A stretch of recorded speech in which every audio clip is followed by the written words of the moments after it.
Welcome to the How Soccer Explains Leadership podcast, where we explore leadership principles through the lens of the beautiful game. Welcome back to How Soccer Explains Leadership. Well, folks, we have another amazing season in the books. Season 3. We now have this post-match show with my good friend and brother-in-arms, Paul Jobson. Coach Jobson, how are you doing, man? Phil, I'm doing great, man. I appreciate that. How are you doing, Coach Phil, and all the other titles that go in front of your name? Podcast host, author, father, husband. I mean, we could go on and on with your titles, man. But things are good here in Waco, Texas. A lot of rain, but how's Cali life, man?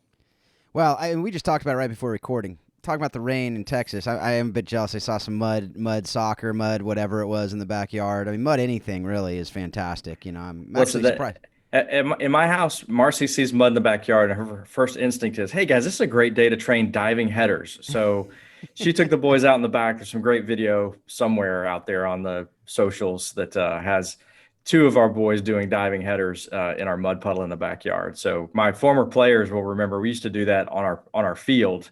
We had our field had some bad spots back in the day, and we would do diving headers on rainy days here at Baylor. So former players that have enjoyed actually seeing that as well. Yeah, it was fun to watch. It was fun. It brought back a lot of memories of a lot of mud and a lot of fun with whether it was mud football or mud soccer or mud anything, really. Because we used to play on this thing called natural grass back in the day in California, which we don't find very often anymore. But we played in the winter. It was a winter sport in high school. And so if there's one thing people don't necessarily realize about Southern California, but when it rains, it pours. And we had I remember some great games because the football team came in, took all the grass away from the field. So in the winter, none grew, and we had a mud pit when it rained, and we had a dirt pit that had all kinds of. That's why our touch was not necessarily as good as it could be nowadays, you know, because that's what I blame it on anyway, is those chunks on the field. Right. It might have been not juggling as much and not really working on it as much too. But no, it wasn't that. It was the mud, Phil. Come on. Know, what Chris Berman say? A good craftsman never blames his tools, but you can't blame the field because the field often is. I don't know if that's what he said, but I'm saying it, so that you've heard it here first, folks. It's out there. So, hey man, I am doing well right now. Getting ready for the summer. The kids are finishing up school. Summer's always fun, but a lot of work. But yeah, I'm better right now because we're hanging out. We get to have this great conversation today. Not only a little bit about season 3, which, you know, I say it every season, but this was one of my favorites. It's one of my top 3 for sure. You know, I don't know about you, but we had some amazing interviews, especially the second half of the season, getting to talk about Ted Lasso episodes 5 and 6. And really I just cheer up every time I get to hang out with you a little bit. So folks, if you haven't I appreciate met Paul, you know, you gotta just somehow make a trip to Texas, reach out, show up in his backyard when it rains, and you can do diving headers, and it'll be fantastic. You know, I have no doubt you would enjoy the experience. So, you know, Paul, generally speaking, this second half, you know, and I know, you know, you haven't necessarily been able to ruminate on all of them in all their glory, but, you know, what do you think generally about season 3? Again, like you said, another quality season. I mean, it's been awesome for me. I think I say it every time, but I learned so much just listening to the podcast and what these amazing people have to say and just their experiences. And I think the top one for me right now has to be Cori Close. And of course, it's not even a soccer interview, but as you learned early on, she definitely is a soccer person and started off pretty heavy in soccer. So while you thought it wasn't going to be soccer, it definitely had a soccer tie in it. And she made it very clear that was a great experience for her. But that was just an amazing interview with an amazing woman, a coach that I think we all as coaches can learn from. And she's learned from the greats, and I think is one of the greats now. And just a lot of wisdom. And if you can't get excited listening to somebody like her, you got to check your heartbeat. You know, she's just one of those kind of like, I think like my wife, when they speak, you kind of you're ready to get out on the court, you're ready to get on the field, you want to go take diving headers in the mud, whatever it is. But I really enjoyed that Cori interview. A lot of great wisdom, that I will go back again and listen to, because I know that I missed some things because there's a lot in there. Absolutely. And, I just thought of another thing that basketball doesn't have that soccer does, and that's diving headers in the mud.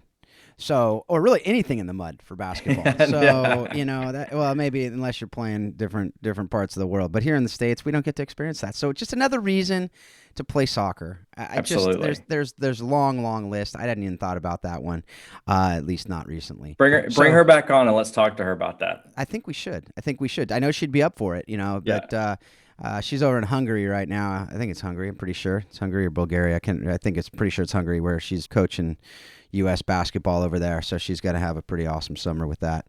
But I absolutely love that interview as well. She is an amazing woman. I did laugh at the beginning because I didn't know. Some people think I fake my surprise in these interviews, but I don't, folks. These things aren't scripted. These things are just pure natural Phil Dark when I'm interviewing these folks. Paul knows that because I got to interview him before he became my co-host. So it was fun, though, because as she talked about her soccer prowess as a kid and the fact that she never even played club basketball, growing up, but she was a club soccer player. I just thought that was fun. That's quite an athlete when you can get a scholarship to play basketball when you never even played club basketball and you were a soccer player. I was very impressed with that little fact that some people may have missed in that interview. Yeah, I thought that was great, and I think even the little discussion at the beginning about specialization, even I think she's a great example, and I think that we miss that sometimes, and just the correlation. I always loved my players that have played basketball. I think there is a great correlation between the two sports. She even talked about when she teaches, the spacing and the passing and the angles. Those are things that I've always valued about the overlap of the two sports. And she mentioned that a bit, talked a little bit about specialization and her opinions on that. And I thought those were some very valuable lessons that I think as coaches that are coaching at a high level in club, I think there is a push for specialization in sport too early, which, she mentioned and talked a little bit about on the interview. The other piece I love, she's not ashamed of her faith. I know that's something that we dive in and out of here just because the way you and I are wired here, but to hear her jump boldly into that, not even, I think, pulled from you, I don't think, but just to have that faith piece driven so hard into what she does and who she is and what she's about was really cool for me to hear also. Absolutely. That was something that really stuck out to me. It was actually in the response to the question of what is her why. And that's what she talked about. And I loved how she, also was able to talk about the fact that she respects other worldviews, respects other things in her coaching. It's not something she pushes on people, and she just is who she is. And that's, what I really believe that we can do. We can model it. We can say this is why we do what we do. This is why we believe what we believe. And if you don't, and that, that's how it is with this show too, folks. I mean, if you don't believe, it's not like we're going to say you're a bad person or you're wrong or you're this or you're that or the other thing. We believe what we believe, and we have a worldview that is one that is open to anybody. And that's something that she was talking about, and I loved it. Absolutely loved that conversation with her. The fun part too that didn't really come out in that interview is her parents met at a camp in British Columbia that my daughter, actually, as we record, is probably on her way to that camp to work for the summer. So it's just total small world, but that's where her parents met, and so it's just fun little small world and stories that we get to have. And I think you've just got a lot of great little small connections, small stories like that, and then your interaction with Wooden, with Coach. I just went blank. Coach Wooden. Yeah, Coach Wooden. Yeah, how do you forget like the greatest coach of all time's name? Edit yeah, that okay. part out. It's the rain, man. It's the rain. Okay, but yeah, that interaction with Coach Wooden. That actually your daughter had probably a greater interaction than you did, but you're just interwoven into everybody's life, man. Even mine. I mean, it's crazy. It is weird. It is weird. It's fun. I mean, but honestly, it's funny because it's, God has prepared me to be a podcast host. I think, I didn't know that. I didn't know that, but but to be able to, touch base but I think that lesson in and of itself, though, is that you never know why you're meeting someone, right? So when I meet people, I enjoy meeting people. I enjoy getting to know them, actually truly getting to know them, not because of what they can give me, not because of what I can get from them. Usually it's what I can help them with. That's what my why is to help people to flourish and help people to really maximize their God-given abilities. And so, that's just what part of how I'm wired. And I've been able to use that in really fun, cool ways. And the great part about it now, because of this great technology we have, is others are able to benefit from that, which excites me more than anything, is I can have these great conversations with people. I mean, Cori Close was from Amanda Cromwell, who lived with our family for a few months when she was playing with the Beat with Marcy. So it all comes back to Marcy, I mean, basically. So, and your influence on her probably while she was there in Atlanta. I mean, that's probably all it comes down to. So it comes back to you, Paul, is what we're basically saying. Which we've got to get her on the podcast. So her open invitation, I know, is there. She's got to find a minute once the four boys settle down to get on the pod.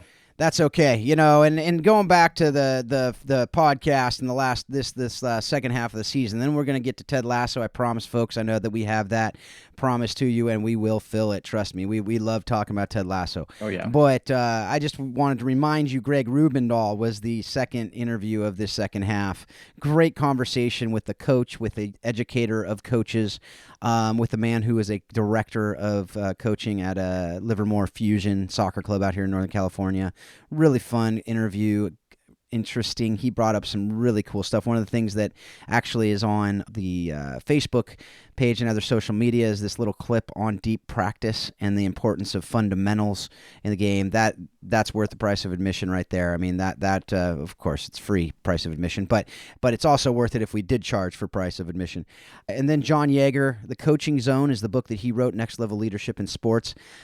Another one of my favorite interviews, and I don't just say that. I don't throw that around, but I really, really appreciate it. It's funny because Cori was one of my favorite interviews, basketball. John is actually a lacrosse guy.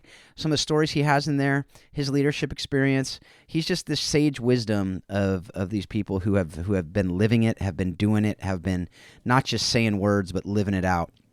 And he's one of those guys. And then the second part of my interview with my old coach and friend Clyde Best, also, if you haven't listened to these 4 interviews, this half alone is one of my favorite halves of this podcast in all of our seasons. So just go back and listen to them. Check them out. As Paul said, listen to them again. If the first time, chances are you listen the first time while you're on a treadmill or walking or running or going and running errands or whatever.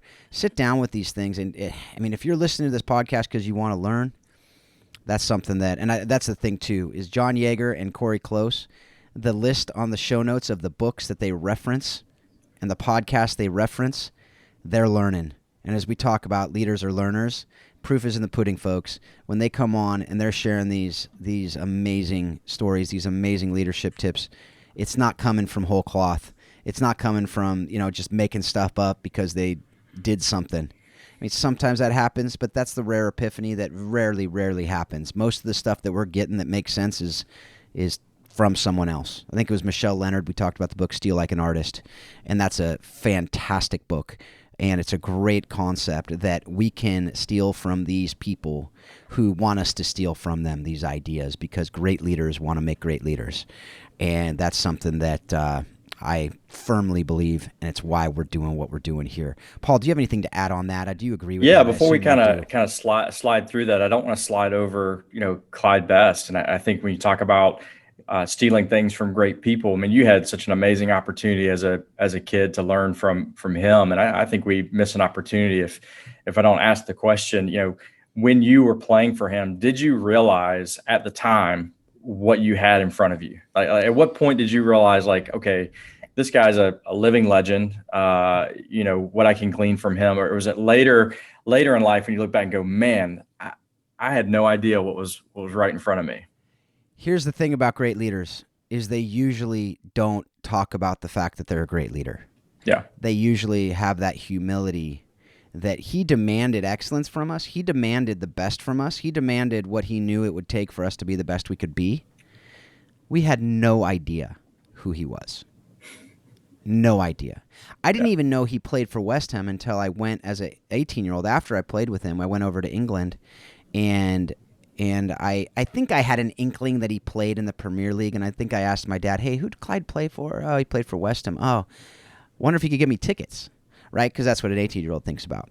Yeah. And so he got me tickets for that game and hung out with his – that's where I started getting a little bit of understanding because I went to the pub, and they're, oh, bestie, yeah, bestie. They're all talking about these little things. But that was just a glimmer. But I didn't think much. Honestly, the full truth is that I didn't really fully grasp the level of his, just, I don't know, legend status, so to speak, until I read his autobiography and seeing the people he played with and seeing, just reading about these experiences that he had. He never talked about the racist issues that, having bananas thrown at him, having monkey chants almost every game, the acid threat of, people throwing acid on him. Like, what? Yeah. Never talked about it. Understandably so. That's not something you just love to just walk around talking about things. And we did live in Southern California where it wasn't much of an issue, South Orange County when we were growing up. At least not that one that was in front of us. And so to read that, no idea, to talk with him about it, even the interviews. He doesn't like to talk about himself. Yeah. He's a guy who loves to show it. As he said, when people did all that stuff, what did I do? I put the ball in the back of the net. I actually got to use that the other day in my coaching with one of my players. She had a girl pull her hair, hit her in the back, push her. And what's your instinct on that is you get mad and you want to go back and do it. So I got to use retaliator gets the red, first of all. And then I got to use, hey, what's the best thing you can do? It helps that she's a attacking-minded player. But I said, calm down, get your head. Because, he pulled her out right away because she ended up getting a yellow card, not for retaliating against a girl, but going and yelling at the ref because he didn't see it and he didn't do anything with the girl. It was behind the play. And she yells at me. He goes, I just stop it. And she didn't. And so he gave her a yellow. So she comes off. I put my arm around her. And I just said, hey, relax. Calm down. What's the best thing you can do right now to really show her? Get back at her. And she's like, I go, put the ball in the back of the net. Fortunately, it worked out that game that she did put the ball in the back of the net. Oh, nice, yeah. Oh, it was really nice. And the other coach actually moved the girl to the other side of the field because it happened right in front of our bench. So that might not have been as fun for that girl as she wanted the rest of that game from our bench. As much as we wouldn't have allowed it, there would have been little things stated. So all that to say, those were some of the phenomenal things. But yeah, to answer your question, very in a word, or not one word, but a few words. I had no idea, and we had no idea. And that was on purpose on his part. He's just a man who does what he does. He leads by example. He leads by few words, but those words are meaningful. And I think you saw that through the interviews. I thought those interviews were fantastic. And I think, us as listeners, because I'm a listener in those things, just gleaning so much wisdom from somebody who has seen the game at levels and had experiences that I'll never have. And I think some of becoming a great coach or leader is learning things from other people that have experiences that you don't have. And I think that interview and those interviews are crucial for young coaches, old coaches, leaders, whatever, to glean, how does he handle things like that? I mean, just some really amazing wisdom, life, not even just coaching and leadership, but some great life lessons that come through. You can just hear the humility in his voice. So cool experience for all of us. Awesome experience for you to be able to interview a mentor, former coach. And I just really encourage folks to go back and listen to those because those are really incredible opportunities there. And the other thing about Clyde, he doesn't give a lot of interviews. I think he likes, his life in Bermuda, his quiet life in Bermuda. And so it was an honor. I mean, it really was an honor and a privilege that I do not take lightly that I was able to do that. And that's really part of what I saw it as really is just kind of memorializing this man's life and his legacy that he won't, he did the autobiography. I have no doubt that autobiography was something that people were pulling, what word am I looking for? It wasn't something he did because he sought out the publisher. I no doubt about that, right? It was, hey, you have a story to tell, and it's important to tell it, particularly in the context of a lot of the race issues going on. But as he said, he was a pioneer in that. But that was the beautiful thing more than anything. He kept saying over and over throughout the interview is, I'm doing this for the people who come after me. Mm-hmm. It's never been about him. Yeah. And that is something that, if that alone, I mean, if nothing else you take from it, I mean, there's a lot more to take from it, don't get me wrong. But if nothing else, it's not about you. It's not about me. It's about the team, the bigger picture, the bigger purpose. If you don't know what that bigger reason, that bigger why is, you need to figure that out. And you need to find that out, and you need to believe that, and you need to go for that, because otherwise it's empty. And I didn't know we were going to go that deep or philosophical before our Ted Lasso conversation, but it's absolutely 100% true, and that's something that kept coming out, and I kept thinking about that as I was preparing for the interview, as I read his autobiography, and as I interviewed him. And that's the thing, folks. It's a real deal. If you read his book, it's 100% consistent with everything that he said in there, and that's consistency is critical. Yeah. Well, good thing he lived in an era where there was no internet, because now no coach is safe from the knowledge about them to their players. So thank you, Google. Yes. Thank you to the internet. No, I think every absolutely. player now gets a new coach. The first thing they do is they go on the internet and go, okay, what has this guy or girl done in their life? Good or bad, they're going to find it. So. Yes. And you make a great point there. I am so glad I didn't know. Yeah. Because it would have changed it, and it would have changed his ability to do what he wanted to do as well. Yeah. And good, bad, ugly. The internet, you're right. The internet, I joked with Cori that she made Wikipedia. Meant she was big time now, right? It's a double-edged sword. Everything has its shadow, as we've talked about on the show before too. So, speaking of shadows, it's really not, but I wanted to segue to Ted Lasso, so that's what we're going to do. Good segue. Good segue. You like that? I'm sure there was a shadow at some point in that show, so that's what we're going with. But today we get to talk about episodes 5 and 6. We're not going to talk about them as long as we have in the past, just because we talked about, for good reason, the season 3. A little bit more today, and I'm glad we did. And again, if you haven't listened to those episodes, go back and do it. I don't say that because I want to get more downloads. I say that because I know it will help you, and I know it has helped me a ton. I've actually listened to these 2 or 3 times already, beyond my editing of the episodes. But any just general thoughts? It's been a few episodes since we've got to talk about our friend Ted and Coach Beard and all our other buddies, Nate the Great and Roy and Jamie. I'm not going to name all the people. Don't worry, folks. But all of our buddies from this show, and they're like becoming friends. Besides the fact that I have no doubt that you, as I can really relate with Higgins and just lots of kids, and you with the boys, 4 boys. He's got 5 boys. And I couldn't help but think of you at the beginning of episode 5 when he's got the 4 boys in the back, and his wife says she's just like frazzled a little bit. The only difference was the steering wheel was on the other side of the car. I've imagined that was very similar to what life is like in the Jobson house. Is that pretty accurate?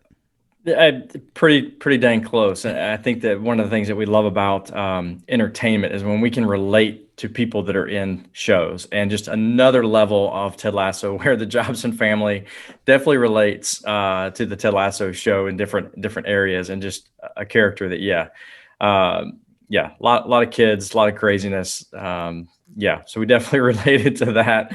The cramped car, the cramped house, and some different episodes where you see them all together. But that is like our house too, where our house is not very big, but we say we don't need a bigger house because our kids would just follow us to the room that we're in anyway. So nice problem to have. But I know, probably like you, I'm starting to get excited about the next season of Ted Lasso. Seeing the trailers and whatnot, I'm starting to get excited about that. So pumped to kind of talk through episodes 5 and 6 today, and just how Ted handles Tartt, with his him being the egomaniac that he is, and just kind of maybe talking through that a little bit, because I think it's something as coaches we deal with, and we've talked a lot about on this show, is how do you deal with those players that are extremes on one way or the other. And this is obviously a character we're going to talk through with Ted Lasso through this season.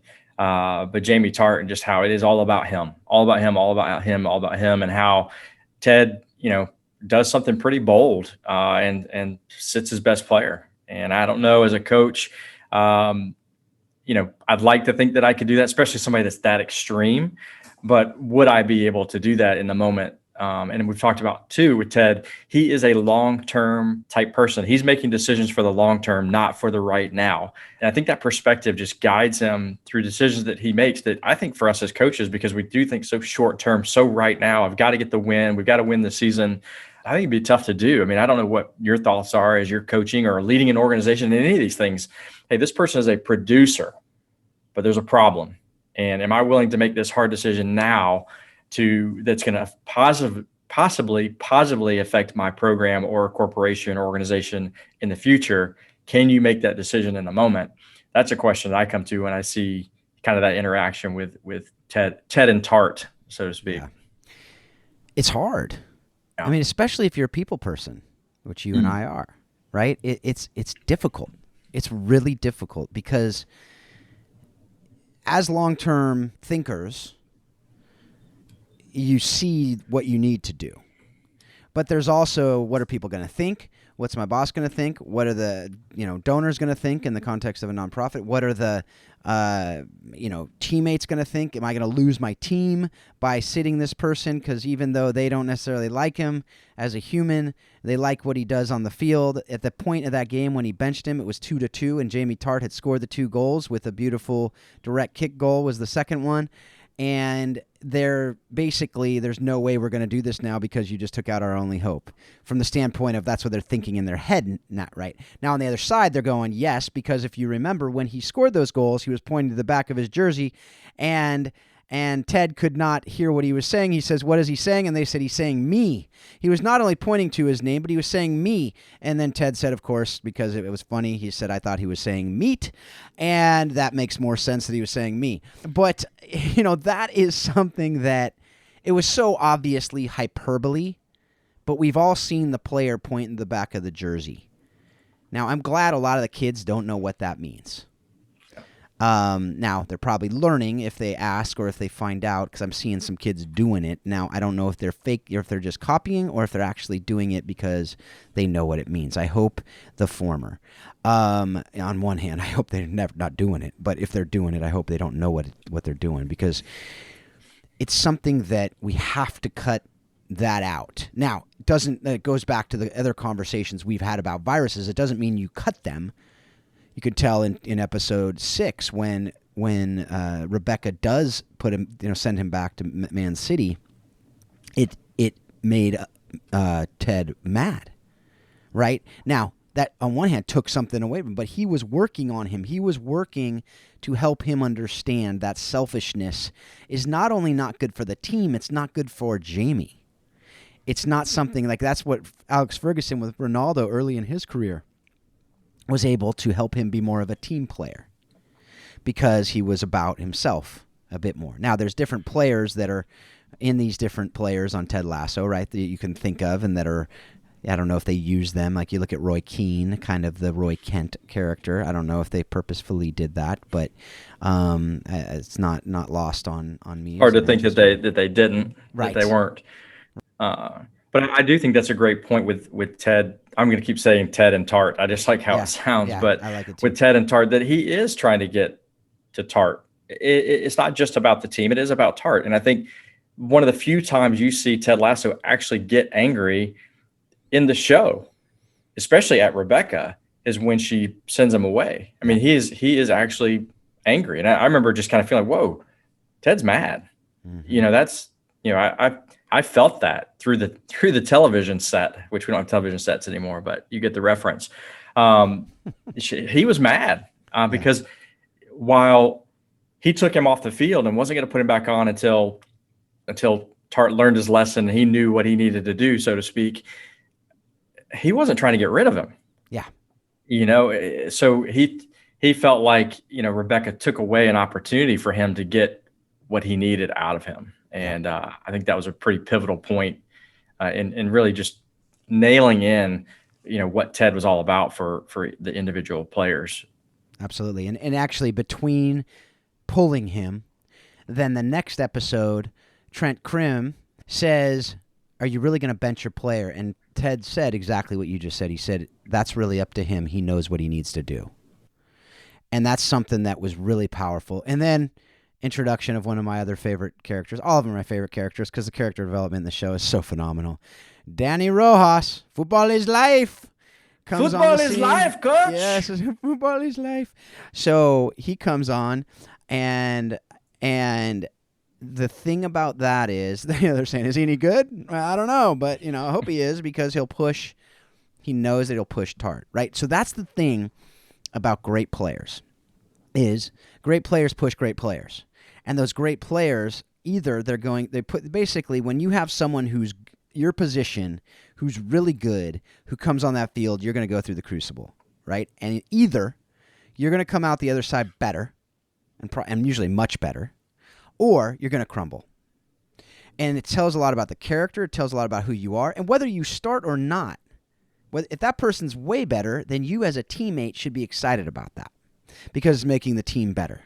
And if you're good enough, they'll find another position for you, whatever the case may be, or not, and you'll come in and just look at these great teams. They have 2 or 3 deep at each position where they could be starting at other places. Man City is a good example. Manchester United at certain positions. I wish at all positions, like some teams. But you look at City, and they have Aguero go down, and they still win league by a bunch.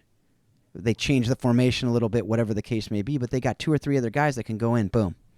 And those other guys would be starting at any other place that they were at. But what do they want to play there, because they're not only are they going to win, but it's just a great experience where they know they're getting better as players. Now, hopefully as human beings as well, but that's something that I don't know.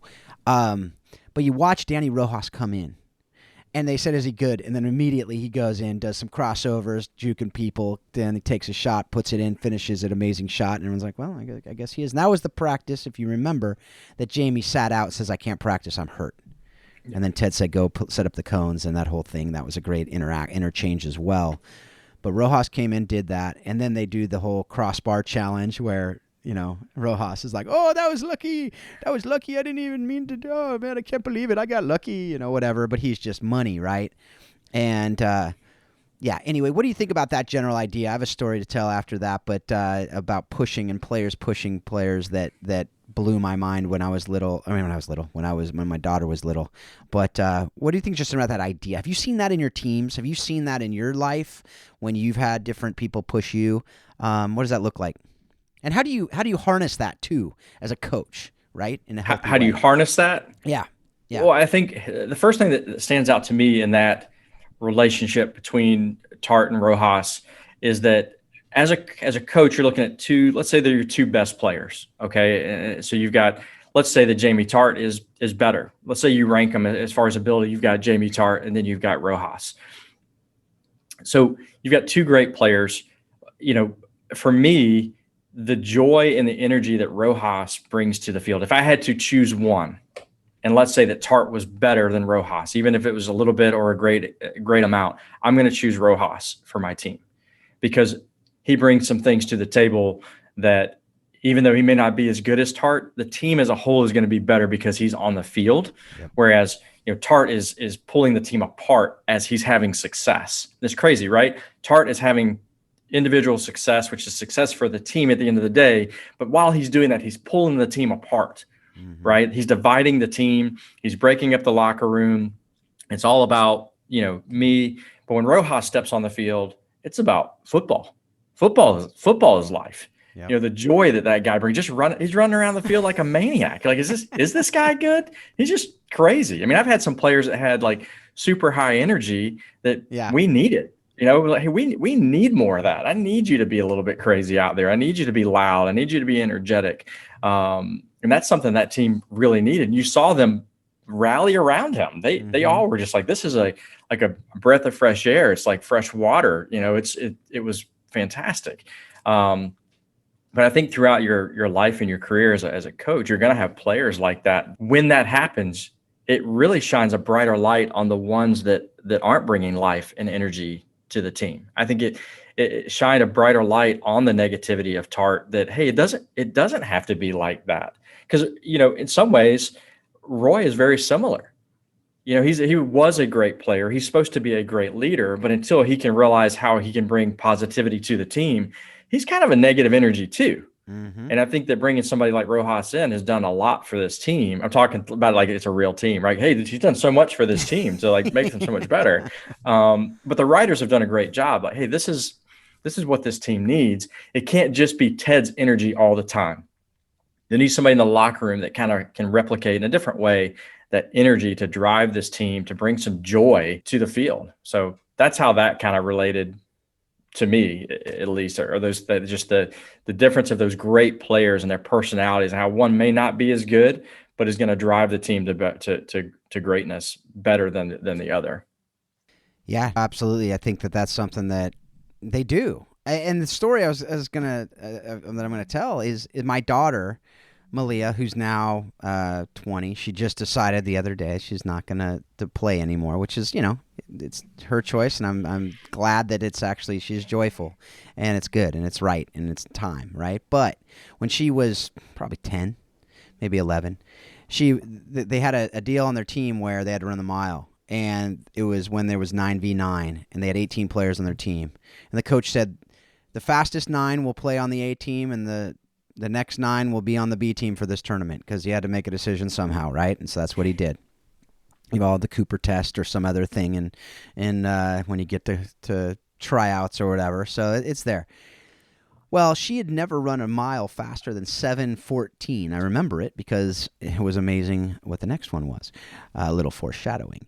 So I went on a trip. I had a work trip. I went, and I knew that was that night. So I got back, and my wife called, or texted, and she says, "You got to call Malia." And I was like, "All right." She's probably bummed. She's probably needs to be consoled by Dad, whatever.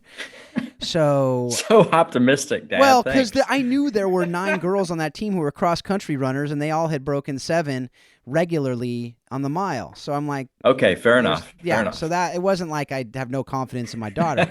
I know she's a gamer, but whatever, right? So I get on the phone with her, and she goes, "Dad, I made the top 9. I get to play on the A team this weekend." And I said, "How in the?" Well, I wish I would have said, "Awesome, honey."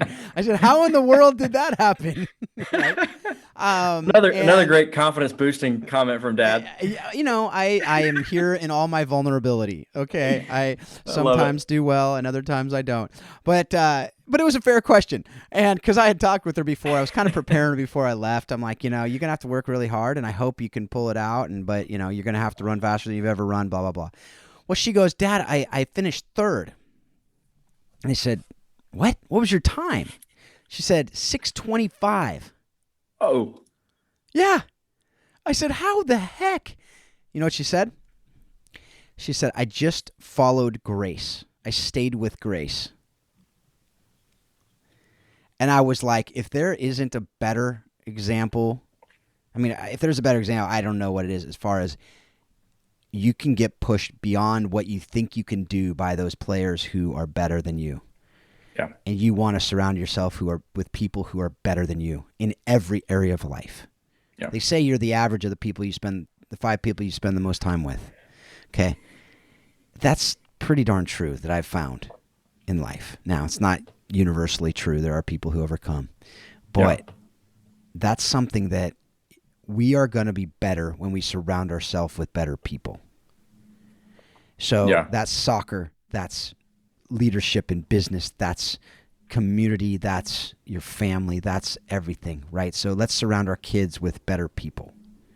Yeah, 100% agree. And I love that story with Malia there. That's such I see that in my teams when I'm talking to players that are struggling with a fitness test or struggling with things. I'm like, well, who are you running with? Who are you training with? A lot of them that are in that position are training with people that aren't really challenging them. They're making them comfortable, right? Well, I'm better than that person. Well, that person can't hit the average either. So, why would you run with them? Why would you, not why would you spend time with them? But if you're trying to reach a goal, get with people that are better.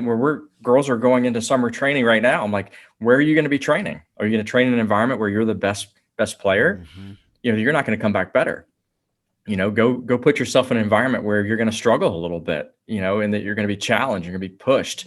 But an environment where you're being encouraged to come along, and I'm sure, I don't know who Grace is, but I'm going to assume because of her name, she's probably fantastic. And that, she's probably like seeing what Malia's doing and maybe even encouraging her. I don't know, but I think those are valid and very important points.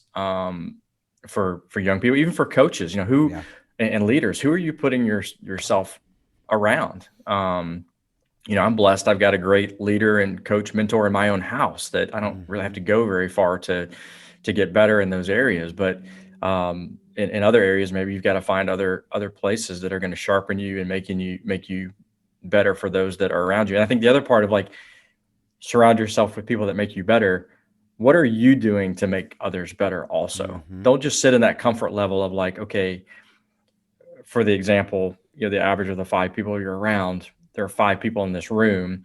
I'm number 3, but I'm just comfortable sitting at 3. And what am I doing to make the others around me better also? I think is an important attribute of that concept too. Yeah, that actually reminds me of something Higgins said about marriage, as you said that about Marcy, and just, and Higgins said, when you're with the right person, even the hard times are easy, right? And, that was, whatever, kind of shticky a little bit, right? But it's true, right? Because you're loved and you know that you love them, right? So when you are with the right person, I think go beyond that and you love each other. And not just, oh, I love you, but like you truly love each other. We can get there with teams too, where we love each other. And you've had teams where those players love each other. They genuinely love each other. And they care about each other. Not in a marriage agape love, but in a that phileo, that love, that friendship, that we're bonded, we're band of brothers, we're gonna whatever, right? I had that in the team that I coached with Brett Armstrong, the first state championship at Christ Pres in Nashville. That team loved each other, and they were an unseeded team going to the Final Four, similar to Marshall, who just won the NCAA men's national championship, right? Unseeded, coming in, but they loved each other, and they ended up beating the top three teams in the state. Or top 2 team, or 2 of the top 3, whatever, because there's semis and finals. But that's something that I tell my teams over and over and over again. You will overcome a lot if you love each other. That's why Ted said about Jamie, it's completely up to him whether he gets back into this lineup. He knows what we need from him, right? He didn't need him to be a better player. He needed him to be a better teammate. He needed him to be a better person. He needed him to be someone who the team would love and that he would love them. Yeah, and he had the soccer part down. He didn't need to be a better soccer player. He had that part down. You're right. It's the other pieces that he needed to tap into, and it's crazy. I think is it episode 6 where they're doing they're burning the stuff and all that, and he has a sentimental moment, doesn't he? Doesn't he? He kind of comes in and brings his was it his shoes? What did he bring? I forget. I can't remember. Watch that but he had kind of a sentimental moment where when he comes in, I'm thinking, okay, this is going to be the biggest sarcastic thing. He's setting all of us up for. I'm not falling into this trap. Basically, is what I was feeling as I'm watching that part of the episode. And he was being, he had a side of him. He talked about his dad and his father relationship, and so he had it in him. And I think Ted realized, his anger at Rebecca was because, man, I think he thought he was that close to getting him where he needed to be. Yeah. No, absolutely. He's trying to do some. I need a producer so he can do the research while we're talking. But I was trying to find out what he burned on the internet, and it's not helping me out. But that's okay. I'm sure our listeners know, and they're correcting us in the moment right now as we're speaking. And did you see that? I don't know if you heard that yet, but I got an email from a listener. And it was the coolest thing because what she did was she emailed me and said, "Hey, I got the quote from Shakespeare. Remember where I said, if you know this quote, to thine own self be true?" And she got in, and I'm going to shout out Lillian Ross right now. She's out in Houston, I believe, playing for the Dash Academy. So Lillian, if you're listening, That's for you there. But, senior or going into upcoming senior in high school. So she came out with Polonius from Hamlet. I was like, right on. It was super cool. And then it went on to say some things that impacted her. And I say that, it's cool. Shout out to Lillian. But also because I really, it made my day. Because I don't know about you, Paul, but it makes my day when I know that what we're talking about here is actually impacting lives. And especially younger lives who are like future leaders, right? These are kids who are going to be leading teams and who are leading teams, obviously, at the youth levels, but are going to be leading teams in soccer and other areas of life, And it's something that I take very seriously, what we're doing here. Yeah, it's fun. But somebody asked me the other day, what's your why? And I asked Cori Close that question. I've asked some other people that question. And I said it's to help others to flourish and to make good things better. And I've thought a lot about that. But everything I do, it's through that filter. And it's to say, does this podcast do that? I talked to my daughter about that. She's like, do you get paid for this, Dad? I'm like, no. But hopefully someday you'll get that. I actually love helping people. Right? And so that's something, though, that needs to actually be. It's not something you make up. It's not something you just say. It's not something like, ooh, I want people to like me, so I'm going to say this stuff. No, it doesn't work if that's what your motive is. It's got to be that you truly want it. In a team, you got to actually love your teammates. You got to not have it be about you. You got to have it be about this greater thing that can't be by yourself. It can't happen. You can't have a great team with a bunch of individuals who want to be great players individually. A great team comes from a bunch of individual players who, what word am I looking for? Not subvert, but they basically put themselves lower for the sake of the team. That their future, whatever, is lesser than the importance of that team as one. And that's something that comes from coaching. It comes from the top. That's the stuff that the coaches bring, that culture.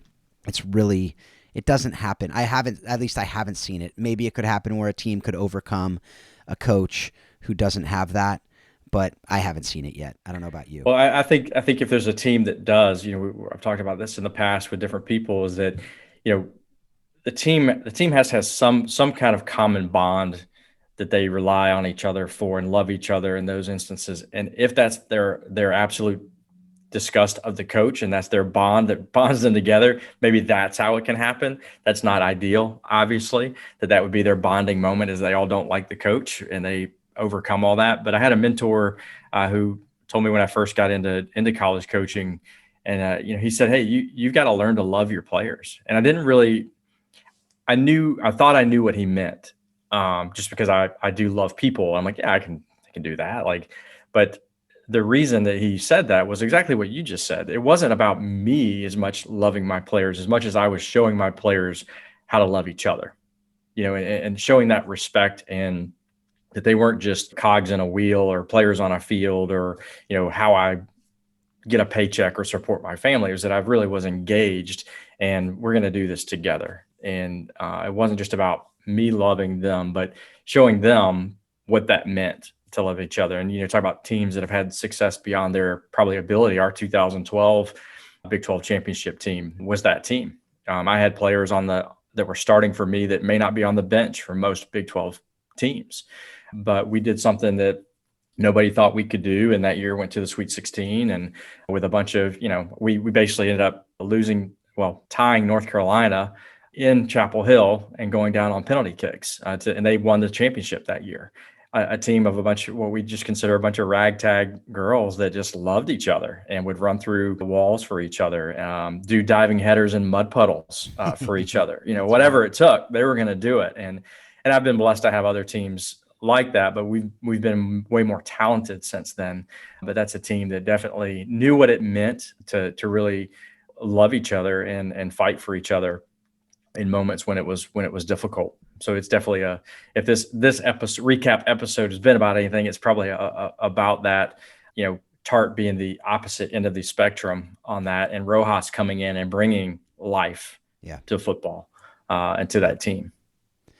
Yeah. And you as you were talking about that, the coach that, they hate, and that's what unifies them. I thought of a miracle. right? Miracle on Ice, where Yeah. the movie kind of emphasizes that team kind of hatred for what, I don't know, hatred may be strong, but they really didn't like what Herb Brooks was doing. That being said, Herb Brooks knew that. Yeah. Right? Like he knew that they needed to unify. But what he did was he made them be, their individual was lesser than. So as you said, who do you play for, right? I mean, that famous scene, Minnesota, again, right? Who do you play for? Boston U, yeah, whatever, right? Again, right? And they have to keep doing those sprints over and over until finally one of them says USA. Spoiler alert, sorry. Actually, I did the spoiler after the spoiler. But if you haven't seen it, you need to see it, and it still will be powerful. I did that with my girls this year. They didn't like it as much when I kept saying again to sprints. I was joking, but they didn't think it was funny. So I did 2 sprints with them, so that was good. I didn't follow Grace, though, so I was lagging behind a little bit, which was a good thing. So, yeah, I mean, I think that as we talk about this, as we kind of wrap up this episode, and as we wrap up this discussion of episodes 5 and 6, and I'm kind of like, we have 2 more episodes about this Ted Lasso, and then hopefully we'll have the next season to talk about as we wrap up these ones. So that will be cool there. I want to take this opportunity too before we wrap it up and give you kind of last chance to talk about a few things. I have one thing I do want to talk about still, Roy, and the fun conversation he had with Sam when he went down with the injury, or a fake injury anyway, which was a fun little scene that I think said a lot, though. But I do want to say, folks, I've talked about the Facebook group that we have, and that's something that I want to really start. There's 2 things I want you to start doing if you haven't done it already. One is sign up for the newsletter on the How Soccer Explains Leadership website. You can go to howsoccerexplainsleadership.com and sign up for that newsletter. We haven't sent any out yet, but I'm going to start sending them out because we're going to be offering some pretty cool opportunities in the next little bit. I'm developing a coaching courses coach, a coaching coaches course, and that's a tongue twister. Try to say that fast. 5 times. The ability to say it will get you in the door Yes, for the exactly. first lesson. It'll get you the first lesson free. That's absolutely right. But it's just going to be a conversation. We're going to have a mastermind there for you to be able to learn from other coaches, for me to be able to learn from everybody as well. Also going to be able to give you information about some other opportunities. So if you're interested in that, go sign up for that newsletter, and we'll be getting some emails. It won't be spam in your inbox. It'll just be once every week or 2, be sending you out some opportunities that we have there. On that Facebook group, also going to be putting some videos with some, creating some content there for you to go a little bit deeper on some of these principles that we've talked about on DISC, on Paul and the Warrior Way stuff that they have and the principles that they're teaching there. We'll be able to give, a lot of great nuggets for you there to be able to learn and just hopefully go deeper in your coaching, in your leadership, on the field, in life, in your marriages, whatever you have. Want you to be able to, again, want to help you to flourish. That's what Paul and I are here doing this for, is to help you. And we're learning a ton from you, from guests, who are giving us amazing knowledge, from folks like Lillian who are writing in. Just encouragement for you to write in as well on email or on Facebook. Engage the conversation. Hopefully, as we're doing these videos, you're going to engage the conversation there as well. So I wanted to just talk about that a little bit while I was thinking about it, because I wanted to make sure not to forget to do that. Usually I forget to say that, then afterward I get all bummed. But again, do that. I look forward to starting those conversations offline with some of you who maybe we haven't been able to do that. I've been able to do that with a lot of the listeners. I would love to do it with all of you. So, and I mean that. And a lot of times podcasting is very passive, where we do this and we don't get a lot of feedback. But I'm a high I personality. If you know the DISC, I like the feedback. So I'd like to know that you're listening. I like to know that it's making an impact. And so if you can just share that, I would love to hear that, and go ahead and sign up on those other things. So as we say that, Paul, we got Roy. If you remember the scene, do you remember the scene? Sam goes down and he comes up and he says, just stay down for a little bit. Wait for the crowd to, get a little worried, and then pop up and limp off a little bit like you were hurt. Because Sam said, I'm not really hurt, but the crowd was so, they were yelling so loud, I just thought I'd stay down until it calmed down. But I loved Roy's leadership in that situation, to come up, be able to, he got mad at Jamie first for not checking on his teammate. And then he came in and helped along this younger player. You saw that leadership that was coming out that Ted had encouraged him in. So what just your reaction to that real quick, and then any other little last parting final thoughts of these episodes before we wrap up another fun show? Well, I think as Ted, as the head coach, in episodes where he is struggling to feel like he's getting through to one of his players, Jamie Tartt, he's starting to see a glimmer of light shine through the man he is putting the program on his shoulders, so to speak. This guy's got to figure it out too. He's starting to see a glimmer of hope of this guy actually understanding what it means to be a veteran leader, a coach on the field, to embrace his experience. His soccer ability is starting to lag while Jamie Tartt is going through the roof. Roy's is starting to lag. What are areas that he can put into the team? And this is an instance where you see Roy starts to get it. He starts to get it. And as a coach, you want that positive feedback, right? You do, I do, we all do. I think somebody's got to get to Ted and go, hey, I know you're frustrated about Jamie Tartt over here. Keep fighting for Jamie Tartt's heart. There's a good song in there somewhere. But man, you're getting it with Roy. You're getting it. It's happening. What you're doing works. And I loved how, and Sam is just a sponge. That guy will take anything. He is desperate for Roy's leadership. He's desperate for Jamie's leadership. Mm-hmm. Sam is going to be a fantastic, awesome player on that team, but he's the insecure guy that needs people to pour into him. And I just thought that was an awesome moment as a coach to see a leader who you're like, this guy's got so much to give, him actually start to give some things straight out of experience, right? Nobody knows how to do that unless they've had the experience of it. So I thought that was really, really, I thought a pivotal moment in the development of that character as a leader in that team. As it kind of goes on, we see a lot more, but a really cool moment. And I'll just say, just to speak to what you were saying a minute ago, I mean, I'm getting a ton out of this, these episodes, and out of our podcast and the people you're interviewing, and the mastermind stuff and the things that you're starting to develop. I would highly encourage people to reach out as well and get engaged. I mean, that's how we're all going to continue. You've said it a million times on here, but this is how we're all going to continue to get better. It's not about me and you pontificating about Ted Lasso or even about Cori or, Clyde or any of the other people that you've had the opportunity to interview and that we've had the opportunity to talk about, but really engaging with you guys that are listening. Even if it's just a short comment, hey, I enjoyed this, or I got this out of that. It doesn't have to be an entire podcast on its own to have an impact on what's going on here. But Phil, truly do value what you're doing, the time you're putting in this. Like you said, you're not getting paid to do this. But as a coach, I feel blessed to be able to be part of this. But even if I wasn't, I'd be listening. I'd be engaged. And I think that's why I'm on here, is because you're like, well, you're listening anyway. You might as well be on here. I'm like, okay. But do value that and would love to get, more engaged and excited about it. I know some of the guests you've got that are in the queue, so to speak. And this is just only getting better, man. So kudos for all this. Yeah, it's a pleasure. I mean, it is funny you say that, because you were a guest, yes, but we just were talking about the episodes, and it came time where we needed to get a new co-host, and I thought, what better way to do it? I mean, you have incredible experience. You're a great coach, and you have life experiences that help out too. But it goes to the fact that be engaged, go deeper. Don't be a passive listener, because the way that you're going to really learn this and have it impact your life and impact your players and impact your employees if you're out in the, life outside of soccer or outside of sports, is by actually applying these things. Look at Cori Close. She didn't just listen to John Wooden and go on her merry way.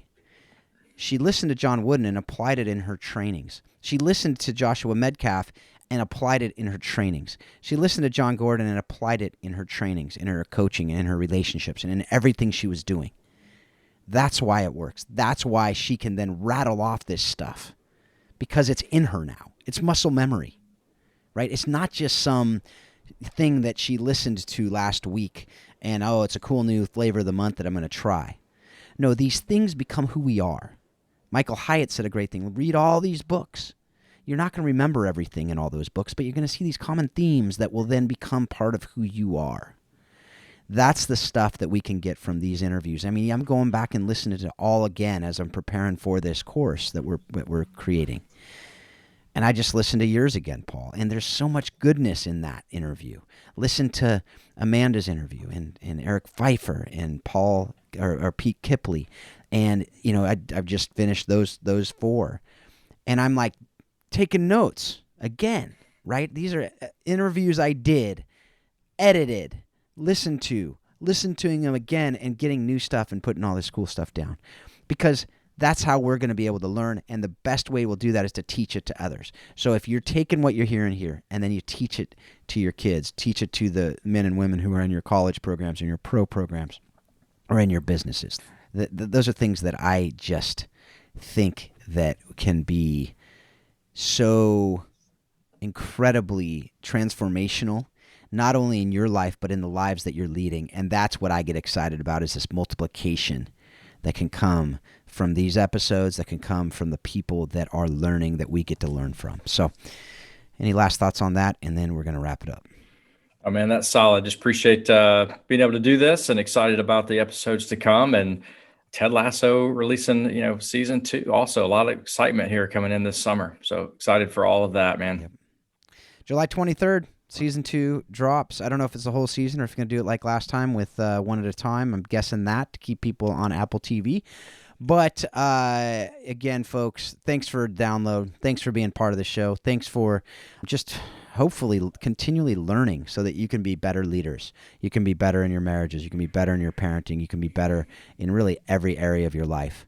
And so that is our hope. That is what we hope you will do here. Rate and review the show if you haven't done that already. Go ahead and subscribe if you haven't done that.